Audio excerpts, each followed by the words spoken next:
تو کہا میں نے کہا یا اللہ تیرے بندے ہیں، دل تو یہ چاہتا ہے کہ یہ وقت آپ کے لیے ہے، لیکن آج اگر آپ اجازت دیں تو آپ کا وقت آپ کے بندوں کو دے دوں، ان کا دل خوش ہو جائے چونکہ دوروں آئے ہوئے ہیں۔ تو کہا اللہ میں نے کہا دے دے جوان، کوئی گل نہیں، سانو ہی راضی کرنا ہے، ساڑھے بندیاں نوں دے دے۔ تو میں نے تمہارے آنے سے پہلے نیت کر لی کہ یا اللہ میں مسلمانوں کی بات اس لیے سننے لگا ہوں یہ خوش ہو جائیں۔ تو مقصود تسبیح پڑھ کے بھی اللہ نو ہی خوش کرنا سی، آج تہاڈیاں گلاں سن کے اسی اللہ نو خوش کر لیا۔ تو بھائی یہ حسن نیت وہ چیز ہے کہ جو کسی کی بات سننے میں بھی عبادت بنتی ہے، لیکن یہ تب بنے گا جب میں اور آپ اچھی نیت کے عادی بن جائیں گے۔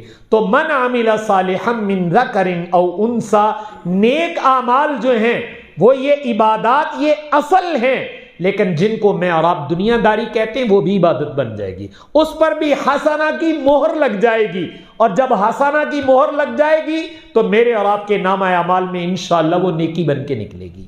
تو یہ چیز بھائی ان مدارس میں، ان علماء کے پاس، مشائخ کے پاس اگر میں اور آپ جائیں گے تو انشاءاللہ یہ دولتیں ضرور میرا اور آپ کا مقدر بنیں گی، لیکن یہ تبھی بنے گی جب میں اور آپ اپنی آمد و رفت رکھیں۔ اب میں پھر اپنی اصل بات کی طرف آتا ہوں کہ جب آؤ تو یہ نیت کر کے آیا کرو۔ میں پھر کہہ رہا ہوں جب بھائیو آؤ یہ نیت کر کے آؤ کہ ہم کچھ لینے کے لیے جا رہے ہیں، تے لین بھی اج وہ چلیں جڑا مولوی ہونا نے خزانہ دب کے رکھیا ہوا ہے، وہ انہاں کولوں لینا کڈھاونا انہاں دے کولوں، تو وہ جب آپ نکلوائیں گے تو انشاءاللہ میرا اور آپ کا مقدر بن جائے گا۔ پتہ نہیں ہوتا بھائی، یہ میرے اللہ کے فیصلے ہیں، کون سی بات کس کے دل پہ اثر کر جائے۔ آپ نے کبھی میڈیکل سٹور دیکھا ہے؟ تو میڈیکل سٹور میں کوئی 2-4 دوائیاں پئیاں ہوندیاں یا 2-4 ہزار دوائیاں بھی پڑی ہوتی، اس سے بھی زیادہ ہیں، لیکن جب ہم بیمار ہو جاتے تو سارا میڈیکل سٹور چک کے کھا جائیے، بھائی سارا ہی کھا جاؤ کوئی گولی تو لگے گی نہیں، بس ہوتا یہ ہے کہ اس سٹور میں سے کوئی گولی، کوئی دوا دارو ایسا ضرور ہے کہ جس کے اندر میرے اللہ نے میرے لیے شفا رکھی ہے۔ اب وہ پتہ چل جائے اس کے استعمال سے اللہ شفا دے دیتے ہیں۔ ایسے بھائی آپ لوگ دین کی باتیں سنتے ہو تو گھبرایا نہ کرو کہ روز مولوی سانو جلسے دے سجی رکھ دینے، پتہ نہیں ہے کس وقت کی کہی ہوئی بات اللہ تعالیٰ میرے اور آپ کے دل کی کایا کو پلٹ دے، جدن سانو شفا مل گئی ساڑھے پیسے پورے ہو جان گے۔ تو اس لیے آپ سے عرض کیا ہے کہ آپ لوگ ان جگہوں میں تشریف لاتے ہیں تو یہ نیت کر کے آیا کریں کہ ہم کچھ لینے کے لیے جا رہے ہیں۔ یہ میں ذرا اس لیے بھی کہہ رہا ہوں، آپ ہمارے بھائی لوگ ہیں، لیکن بعض دفعہ اسی بھی تھوڑی جی تہاڈیاں عادتاں خراب کیتیاں ہوئی ہیں، اسی سمجھیدا وے اسی تہانوں چندہ دین واسطے بلایا، بھی لیاؤ مولوی صاحب چندہ دیو۔ بھائی بہت معذرت، چندہ اپنا سنبھال کے رکھو، وہ تو تم نے اپنی آخرت کے لیے دینا ہے نا، ہمارے اوپر کیا احسان کرنا ہے، وہ تو تمہارا اللہ کا معاملہ ہے۔ اچھا اے دسو، اللہ کے سامنے کوئی چیز بھی پیش کرتے ہو تو عقیدت کے ساتھ پیش کرتے ہو یا اللہ دے احسان چڑھاؤں دے کے مڑ کے اللہ نو کہندے بھئی اللہ تیرے کول نہیں سی اسی نعوذ باللہ دیتی تینوں، یہ کہہ سکتے ہو کبھی؟ نہیں، دے کے ہاتھ جوڑ کے کہیدا سونیا منظور کری، دیئی دا بھی ہے تے ہاتھ جوڑ کے کہیدا بھئی سونیا منظور کریں، اس کو عقیدت کہتے ہیں نا۔ تو اس لیے آپ جو نیکی کا کام، چاہے ادارہ ہو یا کوئی اور نیکی کا کام ہو، تو بھائی وہاں خرچ کرنے کے بعد ادھر ہاتھ جوڑ کے کہا کرو مالک منظور کرے، یہ تیری عنایت ہے کہ تو نے میرے مال کو قبول کیا اور مجھے توفیق دے دی، اگر یوں کرو گے تو انشاءاللہ بیڑا پار ہو جائے گا۔ لیکن اگر احسان کوئی جتلانے کی بات ہے کہ مولوی صاحب تہاڈا تے درس ہی ساڑھے چندے نہ چلدا ہے، تو اللہ تعالیٰ کہتے ہیں کہ اپنی نیکی کو ضائع مت کرو، یہ احسان جتلا کر اپنی نیکی کو ضائع مت کرو۔ اللہ تعالیٰ بڑے غیور ہیں، وہ اس پہ ناراض ہو جاتے ہیں کہ ساڑھے نہ تے دے کے تے مڑ کے احسان جتلاونا ہے، دتا بھی تے اسی سی، تو کہڑا کوئی ماں دے ڈھڈ جو لے کے آئے ہیں۔ وَمِمَّا رَزَقْنَاهُمْ يُنْفِقُونَ، اسی پھڑا کے کیا، جب ہمیں ایک جگہ لکھا ہے گھر میں آپ آتے ہیں نا تو جو چھوٹا بچہ ہوتا ہے وہ دیکھتا ہے کہ پاپا شاپر میں کوئی فروٹ لے کے آئیں، چیزیں لے کے آئیں، وہ بھاگ کے شاپر پکڑ لینا تے قبضہ بھی جما کے بہ جاندہ ہے، تو پھر ابا بھی کہے پتر بچوں مینوں بھی دے دے، تو وہ انجے اس کے اوپر قبضہ جماتا ہے کہ اپنے ابے کو بھی نہیں دیتا ہے، کہتا ہے یہ تے مالک ہی میں ہوں۔ تو ہم بھی ایسے ہی، اللہ تعالیٰ نے دیا اور ہم قبضہ جما کے بیٹھے ہوئے، اللہ میاں کہنا میرے دیتے جو میرے راہ چ دے دیو، کہنے جی مالک تے اسی ہیں۔ ایسا نہیں ہے، یہ اس کا دیا ہوا ہے۔ تو میں نے عرض کیا کہ اصل آنے کی ان جگہوں میں اصل آنے کی غرض بھائیو وہ میری اور آپ کی زندگی کا تبدیل ہونا ہے۔ مجھے اور آپ کو اپنے اللہ کا، اپنے حبیب کا تعلق مل جائے، نیکی کا شوق مل جائے، علم کی کوئی بات مل جائے، ہماری کوئی عادت اچھی ہو جائے نا۔ ہماری عادت، دیکھیں دو چیزیں ہیں، ایک کو آپ عبادات کہتے ہیں، ایک کو آپ عادات کہتے ہیں۔ صرف عبادات نہ صحیح کرو، عبادات میں بھی کمال حاصل کرو، اور اگر عبادات کو محفوظ رکھنا چاہتے ہو تو عادات کی بھی اصلاح کرو۔ اس لیے میں اور آپ اپنی عادات کی بھی اصلاح کریں، اور اللہ تعالیٰ اس کا احساس پیدا کر دے۔ جب احساس پیدا ہو گیا تو انشاءاللہ اللہ تعالیٰ عادات بھی اچھی کر دیں گے۔ لیکن عبادات لینا چاہتے ہو یا عادات کی اصلاح چاہتے ہو تو اللہ تعالیٰ نے اس کا مرکز انہی جگہوں کو بنایا ہے۔ تو اس لیے ان جگہوں کے ساتھ میں اور آپ خود بھی وابستہ رہیں اور اپنی نسل نو کو بھی وابستہ کریں۔ ان مدارس، مکاتب، مساجد کے ساتھ، ان خانقاہیں، دینی مراکز کے ساتھ ہم اپنے آپ کو وابستہ کر لیں۔ میں دیانتاً آپ سے کہتا ہوں، اللہ نے یہ بہت بڑا ذریعہ بنایا ہے جس سے میرا اور آپ کا ایمان محفوظ رہے گا۔ اگر یہ وابستگی ختم ہو گئی تو پھر دنیا کا چکر لگا کے دیکھو کہ نسلیں کیسے بدلی ہیں، نسلیں کیسے بدلی ہیں۔ آپ افریقی ممالک میں جا کے دیکھیں، آپ اسپین اور اندلس میں جا کر دیکھیں، آپ کو نظر آئے گا، پتا چلے گا کہ ان کی کچھ نسلیں آپ پیچھے جائیں، وہ تو بڑے مسلمان تھے اور آج وہ اسلام سے ہی محروم ہیں، اسلام سے ادھر ادھر نکل گئے۔ تو اس لیے بھائی، میں اور آپ اپنے اسلام کو اگر محفوظ کرنا چاہتے ہیں تو جو جگہ اس کی آبیاری کا ذریعہ ہے ان کو آباد رکھو، اور یہاں اس نیت سے آؤ کہ ہم اپنا اسلام بچانے کے لیے جا رہے ہیں، اور یہاں سے بھی یہ چیز ڈیلیور ہونی چاہیے کہ اسلام، ایمان، اخلاق، اعمال، کردار وہ کیا ہوتا ہے۔ جب یہ سیکھنے کے لیے آپ کو ملے گا تو انشاءاللہ آپ کشاں کشاں آئیں گے کہ صاحب کوئی پلے تے پہندہ چلو جایا کریے، کچھ فائدہ ہوگا۔ دیکھیں، جس بیمار کو ڈاکٹر سے کچھ آرام ملنے لگتا ہے وہ ڈاکٹر کے پیچھے پڑ جایا کرتا ہے کہ ڈاکٹر صاحب مینو چیک کرو، ہر ہفتے مینو سدیا کرو اور میرا جائزہ لیں، چونکہ آپ کی دوائی سے مجھے فرق آنا شروع ہو گیا ہے۔ تو بھائی، روحانی طور پر بھی، عملی طور پر بھی، اعتقادی طور پر بھی اگر مجھے کسی سے کچھ فائدہ مل رہا ہے تو مجھے اس کا بازو پکڑ لینا چاہیے۔ پھر دیکھیں گے اللہ تعالیٰ کیسے اس کے لیے باغ و بہار بنا دیتے ہیں۔ پیوستہ رہ شجر سے، امید بہار رکھ۔ جب میں اور آپ کسی دین کے درخت سے پیوستہ رہیں گے تو میری اور آپ کی زندگی پر ایمانی بہار ضرور آئے گی۔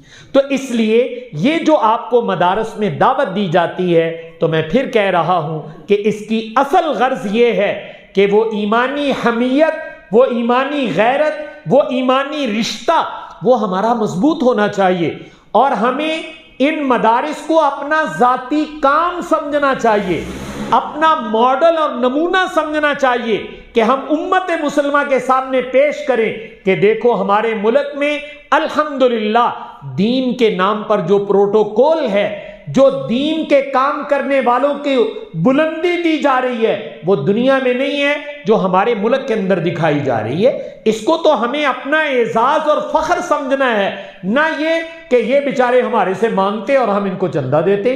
یہ تصور نہیں، نعوذ باللہ، یہ کبھی نہیں آنا چاہیے۔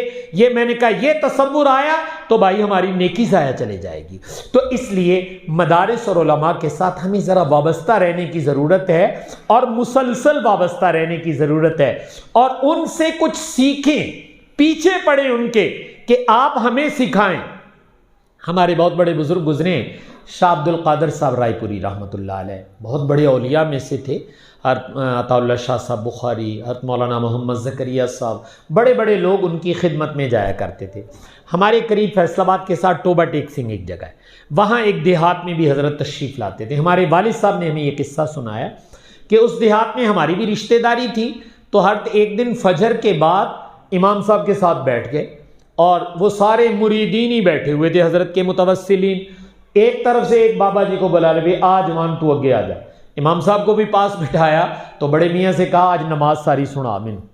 تو اب وہ جب نماز سنانے لگے تو نماز میں غلطیاں تھیں، سنائی کبھی نہیں تھی، اگلے کو، اس سے اگلے کو، سب کو بلایا جا رہا ہے، اور ہر خود سن رہے ہیں، اور امام صاحب سے بھی کہہ رہے ہیں بھائی سونے نہ دی نماز، ان سے فلاں چیز سنو۔ اب درمیان میں غلطیاں بھی آ رہی ہیں اور یہ بھی پتہ چل رہا ہے کہ کسی کو یاد ہے کسی کو یاد نہیں ہے۔ چند لوگوں سے سننے کے بعد حضرت نے فرمایا ان سے مخاطب ہو کر کہ بھائیو تم اتنی دیر سے امام صاحب کے پیچھے نماز پڑھتے ہو، تم نے کبھی مطالبہ نہیں کیا کہ حضرت سانو نماز تے سکھا دیو، تواڈے پیچھے ہاتھ بن کے پڑھی دی سانو پڑھنی آ جاوے، تو تم نے ان سے کبھی مطالبہ نہیں کیا؟ دانے دیندے ہو، تنخواہ دیندے ہو، سارا کچھ تے انہاں نوں دیندے تے کام کیوں نہیں لیندے؟ تو کام یہ ہے کہ ان کو اپنی نماز سکھا دو، سنا دو ان کو، قرآن سنا دو ان کو تاکہ ہماری اصلاح ہو جائے۔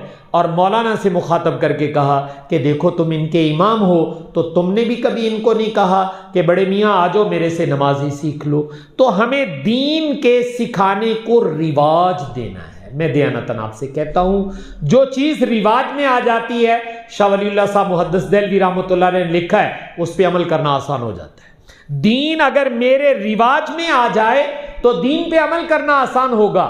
تو ہم اپنے علماء سے باقاعدہ سیکھیں اور علماء سے کہیں کہ ہمیں سکھائیں، اور ہمیں نماز روزہ بھی سکھائیں، اور زندگی، معاشرت، اخلاق، آداب، معاملات اور اپنا کاروبار یہ بھی ہمیں سکھائیں۔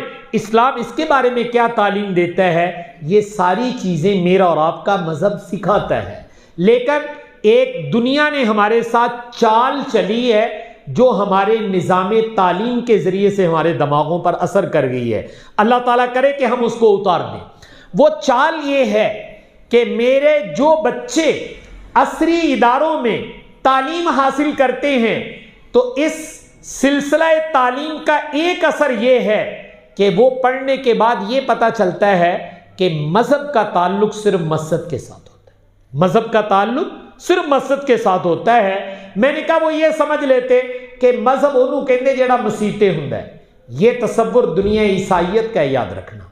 دنیا عیسائیت یہ سمجھتی ہے کہ مذہب کا تعلق چرچ کی چار دیواری کے ساتھ ہے، وہ صرف سنڈے کو ہوتا ہے، اتوار دے اتوار جاؤ تے اوتھے چرچ جیڑی مذہبی رسومات کر کے تے ویلے ہو کے آ جاؤ۔ پھر کیا کرنا ہے؟ پھر پادری سے نہیں پوچھنا، پھر تم نے خود ترقی کرنی ہے۔ یہ ان کو تو تصور اس لیے اچھا لگتا ہے کہ ان کے مذہب میں باہر کی تعلیم ہے نہیں، ان کے مذہب میں باہر کی زندگی کی تعلیم نہیں ہے۔ میرا اور آپ کا مذہب یہ ایک جیتا جاگتا مذہب ہے جو پوری زندگی کے لیے لاہ عمل مہیا کرتا ہے کہ پوری زندگی تمہیں کیسے گزارنی ہے۔ تو یہ تصور ان لوگوں نے ہمارے اندر پیدا کرنے کی کوشش کی کہ مسلمانوں تسی بھی ساڈے ورگے ہو جاؤ، جمعے تے جمعے جایا کرو، مڑ کے آ کے اپنی مرضی کر دے رہا کرو۔ لیکن باہر آ کر اپنی مرضی کرنا یہ دین کو لنگڑا لولا کرنے کے مترادف ہے۔ جیسے مسجد میں میرا دین ہے تو بازار میں بھی میرا دین ہے۔ رات میں ایک جگہ تھا، ایک نوجوان ہمارے پروفیسر ہیں اور وہ فائنانس پہ ہی ماشاءاللہ بہت اچھا کام کر رہے ہیں۔ تو وہ مجھے کہنے لگے حضرت میں جب بچوں کو پڑھاتا ہوں تو بچے عجیب و غریب سوال کرتے اور یہ کیا ہے، یہ کیا ہے۔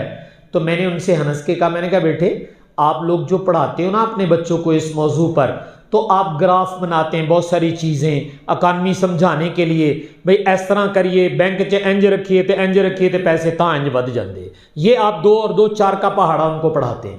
وہ مذہبی تھے۔ تو رات میں نے کچھ بکس ان کو کہیں کہ آپ ان کی اسٹڈی کریں اور جب آپ پڑھائیں تو وہی آپ نے پڑھانا